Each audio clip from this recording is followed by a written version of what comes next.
এই ভিডিওটোত আমি ক্লাস 10 গণিতৰ ৰিভাইজনৰ কেইটামান 1 নম্বৰ ইকুৱেশ্যন চাম। কমেন্ট বহুত আহি আছিল যে ৰিভাইজনৰ বা বাকিবিলাকৰ ভিডিও বনাব লাগে 10ৰ। সো প্ৰথম ৰিভাইজনৰ মই 1 নম্বৰ 10টা চাই দিও আজি ভিডিওটোত। এতিয়া চাবা ইয়াত এইকেইটা মই বুজাই দিছো গোটেইবিলাক অনুশীলনী থকা কুৱেশ্যন বিলাকে আছে। মই কুৱেশ্যন বেংকৰ কুৱেশ্যন বিলাক চাইছিলো তাতেও প্ৰায় অনুশীলনী কেইটা আছে। সো অনুশীলনী বিলাক মই আগতে ধুনিয়াকৈ গোটেই কেইটা ভিডিও বনাই দিছো হেবিলাক চাবা। তাৰ পিছত এতিয়া জাস্ট বুজোৱা কেইটা অলপ বুজাই দি আছো যদি তোমালোকে কোনোবা বুজি নোপোৱা আছে তেতিয়া হলে এইবিলাক চাই লব পাৰা। এতিয়া চোৱা এইটো তলৰ কোনটো বৰ্গ সংখ্যা নহয়। ইয়াত চাৰিটা অপচন দিছে কোনটো হ'ব সুধিছে। সো তোমালোকে জেনাৰেলি কৰিবলৈ গলে তেতিয়া হলে কৰি চাব লাগিব 441 572 গোটেই কেইটা উলিয়াব লাগিব হৰণ কৰি। তেতিয়া হলে বহুত সময় যাব। ইয়াত 1 নম্বৰ থাকিব। সো তোমালোকে কিছুমান ট্ৰিক মনত ৰাখিব লাগিব তেতিয়া তোমালোকৰ সহজ হৈ যাব। এতিয়া চোৱা বৰ্গ সংখ্যাত 1 ৰ বৰ্গ 1 2 ৰ বৰ্গ 4 তাৰ পিছত 3 ৰ বৰ্গ 9 তাৰ পিছত 4 ৰ বৰ্গ 16 5 ৰ 25 6 ৰ 36 7 ৰ 49 তাৰ পিছত 8 ৰ 64 9 ৰ 81। সো ইয়াত চোৱা গোটেই কেইটা শেষৰ অংকবিলাক চোৱা। ইয়াত 1 4 9 16 ইয়াত 6 আছে তাৰ পিছত ইয়াত 5 আছে ইয়াত 6 আছে 9 আছে 4 আছে 1 আছে। এতিয়া ইয়াত চোৱা বৰ্গ সংখ্যাত এইকেইটা সংখ্যা আহি থাকিব মানে তাৰ বাকিবিলাক 3 2 এইবিলাক সংখ্যা নাহিব। সো ইয়াত যদি চোৱা 441 ত 1 আহিছে 1 2 আছে তাৰ পিছত 576 6 আছে তাৰ পিছত 729 9 আছে। সো 9 বিলাক এইবিলাক বৰ্গ সংখ্যাত আহে কিন্তু 572 এটো অলপ আনকমন আছে। ইয়াত 2 আমি গোটেই কেইটা যিবিলাক চালো বৰ্গ সংখ্যা চালো তাত 2 টো কত পোৱা নাই 9 লৈকে চাইছো। সো ইয়াত 2 পোৱা নাই অৰ্থাৎ এই 572 টো হ'ব তোমাৰ বৰ্গ সংখ্যা নহয় বাকি কেইটা বৰ্গ সংখ্যা হ'ব। বুজি পাইছা? সো ইয়াত এইটো হ'ব। এতিয়া বুজি পাইছা নিশ্চয় কেনেকৈ হ'ল 572 অলপ আনকমন আছে বা তোমালোকে কৰি চাব পাৰিবা বৰ্গ সংখ্যা কেনেকুৱা হলে হেতু মই হৰণটো বুজাই দিছো। আৰু ইয়াত মই 1 = 1 2 = 2 3 = 3 তেনেকৈ লিখিছো কিন্তু 2 স্কয়াৰ 3 স্কয়াৰ 4 স্কয়াৰ তেনেকুৱা হ'ব লাগিছিল। সো তোমালোকে হেতু শুদ্ধ কৰি লবা। এখিনি মোৰ লিখাখিনি ভুল হৈছে। সো 3 = 9 নহয় কেতিয়াও। সো 3 স্কয়াৰ = 9 তেনেকৈ 4 স্কয়াৰ গোটেই কেইটা স্কয়াৰ দি লবা তোমালোকে। কি কৈছো বুজি পাইছা নিশ্চয়? এতিয়া চোৱা এইটো 2 নম্বৰত চোৱা তলৰ কোনটো সংখ্যা অযুগ্ম সংখ্যাৰ বৰ্গ। এতিয়া তোমালোকে মন কৰিবা যুগ্ম সংখ্যাৰ বৰ্গৰ যুগ্ম আৰু অযুগ্ম সংখ্যাৰ বৰ্গ অযুগ্ম। ইয়াত 2 ৰ বৰ্গ 4 3 ৰ বৰ্গ 9 এটো 3 টো অযুগ্ম ইয়াত অযুগ্ম হৈছে 4 টো যুগ্ম ইয়াত যুগ্ম 5 টো অযুগ্ম ইয়াত অযুগ্ম 6 টো যুগ্ম সো ইয়াত যুগ্ম 7 টো যুগ্ম ইয়াত অযুগ্ম আছে সংখ্যাটো 8 টো যুগ্ম ইয়াত যুগ্ম 9 টো ইয়াত অযুগ্ম। বুজি পাইছা? সো মনত ৰাখিবা যুগ্ম সংখ্যাৰ যিবিলাক বৰ্গ আছে সেইবিলাক যুগ্ম সংখ্যা হ'ব অযুগ্ম সংখ্যাৰ বৰ্গবিলাক অযুগ্ম সংখ্যাই হ'ব। ইয়াত চোৱা 6 যুগ্ম সংখ্যা 9 টো যুগ্ম বাকি 6 4 এইকেইটা যুগ্ম সংখ্যা অৰ্থাৎ 2 নম্বৰটোই হ'ব। এটো অযুগ্ম সংখ্যাৰ বৰ্গ হ'ব 13 * 13 13 ৰ বৰ্গ 169 বুজি পোৱা। সো 13 টো অযুগ্ম সংখ্যা তাৰ পিছত 256 আছে 256 টো আছিল 16 ৰ বৰ্গ 16 ৰ বৰ্গ 256 আছিল। তাৰ পিছত এই দুটা মই পাহৰিলো এটো কিহৰ বৰ্গ আছিল। সো কৰি চাব লাগিব যদি তোমালোকে জানিব বিচাৰা কৰি চাব পাৰা কেনেকৈ উলিয়াই নিশ্চয় মনত আছে তোমালোকৰ। ইয়াত দুটা ইয়াটো এক্সট্ৰা আছে সো 2 এৰে দিলো 2 * 2 = 4 1 ৰল 146। এতিয়া 2 টো ডাবল হৈ গল 4 তাৰ পিছত 146 আছে থাকিলে ইয়াত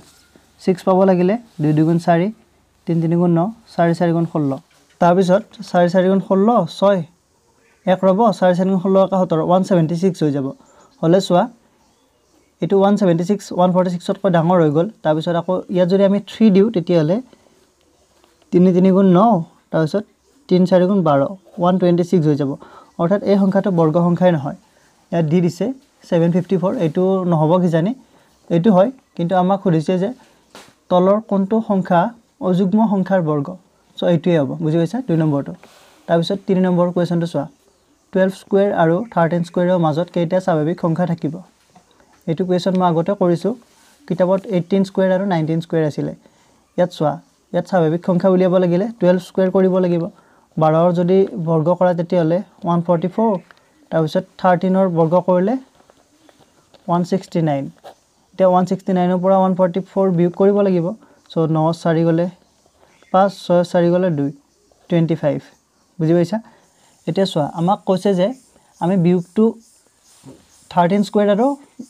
12 স্কয়াৰৰ কৰি দিলো হেতু হল এতিয়া চোৱা আমাক প্ৰশ্নত কৰিছে যে 12 স্কয়াৰ আৰু 13 স্কয়াৰৰ মাজত অৰ্থাৎ এই দুটাৰ মাজত তোমালোকে অৰ্থাৎ 144 5 ৰ পৰা 168 লৈ হিসাব কৰিব লাগিব হিসাব কৰিলে কিমান হ'ব হিসাব কৰিলে 24 হ'ব তোমালোকে হিসাব কৰি চাবা 169 ৰ পৰা 145 হল এটো ইনক্লুড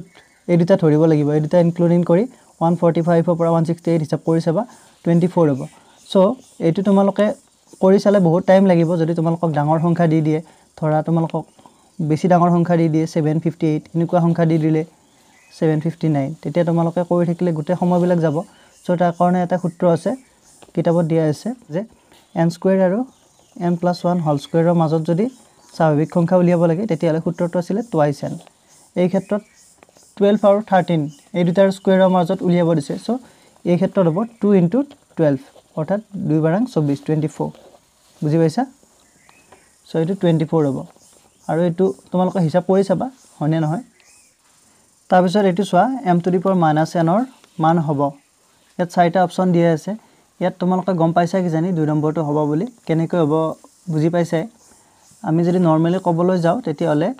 সাধাৰণতে যদি এটো m two the power n এনেকৈ থাকে এটো যদি আমি ওপৰত লৈ যাও তেতিয়া হলে m two the power -n হৈ যায় হেতু আমি জানো আমি নৰমালি এনেকৈ জানো কিন্তু যদি তোমালোকে প্ৰসেছত চাবলৈ যোৱা m two the power -n আছে এতিয়া এই মাইনাসটো আমি নোহোৱা কৰিবলৈ হলে আমি দুই পিনে ইয়াৰ দুই পিনে m two the power n পূৰণ কৰি দিব পাৰিম so m two the power n দুই পিনে পূৰণ কৰি দিছো পূৰণ কৰি দিয়াৰ পিছত চোৱা ইজ ইকুৱেল টু ওপৰৰ গেটা ইয়াত চোৱা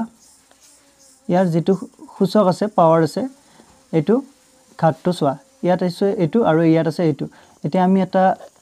সূচকৰ বিধি পাইছিলো a two the power m into a to the power n is equal to a to the power m plus n এটো বিধি পাইছিলো সো ইয়াত m টো সেম আছে তলত আৰু ওপৰৰ গেটা যেবিলাক সূচক আছে সূচক দুটা বেলেগ বেলেগ আছে পাৱাৰ ঘাত বুলি কও আমি সো এটো বেলেগ বেলেগ আছে অৰ্থাৎ এই দুটা যোগ হৈ যাব সো n -n আৰু +n যোগ হৈ যাব তাৰ পিছত তলত m to the power n থাকিলে এতিয়া m to the power n এটো সেম ৰাখিলো আৰু এটো m to the power 0 হৈ গল এতিয়া আমি পাইছিলো আকৌ a to the power 0 is equal to 1 অৰ্থাৎ এটো হল 1/m to the power n বুজি পাইছা এটোৱে সো তোমালোকে নৰমালি মনত ৰাখিবা এটো মাইনাস থাকিলে এটো যদি আমি তলত লৈ আহো তেতিয়া হলে এনেকুৱা হৈ যায় তাৰ পিছত চোৱা এটো 2/3 হোল স্কয়াৰৰ মান হ'ব ইয়াত চাৰিটা অপচন দিছে ইয়াতো এগিটা কোৱেশ্চন বেংকৰ পৰা লৈছো মই কোৱেশ্চন গিটা ইয়াৰ মান হ'ব ইয়াত চাৰিটা দিছে এতিয়া 2/3 হোল স্কয়াৰ ইয়াৰ মানটো আমি প্ৰথমতে উলিয়াই লও 2/3 হোল স্কয়াৰ হলে 2 স্কয়াৰ মানে হ'ব 4 2 স্কয়াৰ 3 স্কয়াৰ সো 4/9 বুজি পাইছা গোটে কেটা হোল স্কয়াৰ আছে সো আমি এক্সট্ৰা কৰি দিব পাৰো হেবিলাকো সূচকৰ বিধিত আছে তোমালোকে চাবা 4/9 এতিয়া ইয়াত চাৰিটা অপচন আছে চাৰিটা অপচনত তোমালোকে চাব লাগিব যে কোনটোত 4/9 হয় ইয়াত চোৱা ইয়াত আছে 1/2 into 3 whole square so 2 into 3 হ'ব 6 স্কয়াৰ অৰ্থাৎ 36 1/36 এটো নহয় তাৰ পিছত ইয়াত আছে 2 into 3 whole to the power -2 আছে সো ইয়াতো যদি এটো তললৈ লৈ আহো 1/8 এটোৱে হৈ যাব সেম থাকিব এই দুটা বুজি পাইছা তাৰ পিছত এটো চোৱা ইয়াত আছে 3 to the power half আৰু 2 to the power half so ইয়াতো নহব ইয়াত চোৱা ইয়াত আছে 3 to the power এতিয়া ইয়াত চোৱা 3 নম্বৰটো ইয়াত আছে 3/2 whole to the power -2 so এটো যদি তোমালোকে ক্যালকুলেশন কৰি চোৱা তেতিয়া হলে গম পাবা 3/2 হোল টু দি পাৱাৰ -2 আছে থাকিলে চোৱা আমি 3 to the power -2 লিখিব পাৰো আৰু 2 to the power -2 লিখিব পাৰো is equal to এটো আমি এক্সট্ৰা কৰি লিখিব পাৰো 3 to the power -2 into 1/2 to the power -2 এটো পূৰণ কৰিলে এটো সেম হ'ব তাৰ পিছত চোৱা is equal to এটো 3 to the power -2 আছে থাকিলে এটো আমি আগৰ নিচিনা কৰিব পাৰো সো 1/3 to the power 2 কৰিব পাৰো ইয়াত -2 আছে যেহেতু ইয়াত মই আগত তোমালোকক বুজাই দিলো এটো ক্ষেত্ৰত কেনেকুৱা হয় এইটো মাইনাছ থাকিলে এইটো তলত কেনেকৈ আহে বুজি পালা তোমালোকে সো এইটো আমি এনেকৈ লিখিব পাৰোঁ ইয়াত 1/2 আছে ইয়াতো সেম হ'ব এইটো যদি ওপৰত লৈ যাও তেতিয়াহলে এইটো 2 স্কয়াৰ হৈ যাব বুজি পাইছা ইয়াৰ মাইনাসটো প্লাস হৈ যাব ইয়াতো যদি তোমালোকে ভাবা এইটো এনেকুৱাকৈ 2 আছে 1 থাকিলে ইয়াত যদি এইটো প্লাস কৰিব বিচাৰো তেতিয়াহলে ইয়াৰ লগত আমি তলে ওপৰে 2 স্কয়াৰ পূৰণ কৰি দিব লাগিব ইয়াত -2 + 2 যোগ হৈ 2 হৈ যাব অৰ্থাৎ 0 মিন্স 1 আৰু ওপৰত ধৰি যাব 2 স্কয়াৰ সো 2 স্কয়াৰ পাম এইটো ক্ষেত্ৰত বুজি পাইছা সো 2 স্কয়াৰ বাই 3 স্কয়াৰ হল 2 স্কয়াৰ মানে 4 3 স্কয়াৰ মানে 9 4/9 আৰু আমি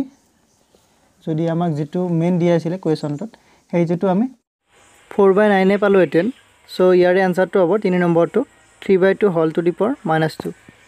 সো আজি ভিডিওটো এইখিনিয়ে মই ইয়াত 1 2 3 4 5 পাঁচটা কোৱেশ্চন কৰি দিলো আৰু নেক্সট ভিডিওত আৰু পাঁচটা কোৱেশ্চন কৰি দিম ভাবিছিলো 10টা একেলগে দিম কিন্তু ভিডিওটো বেছি দীঘল হৈ যাব সো সেই কাৰণে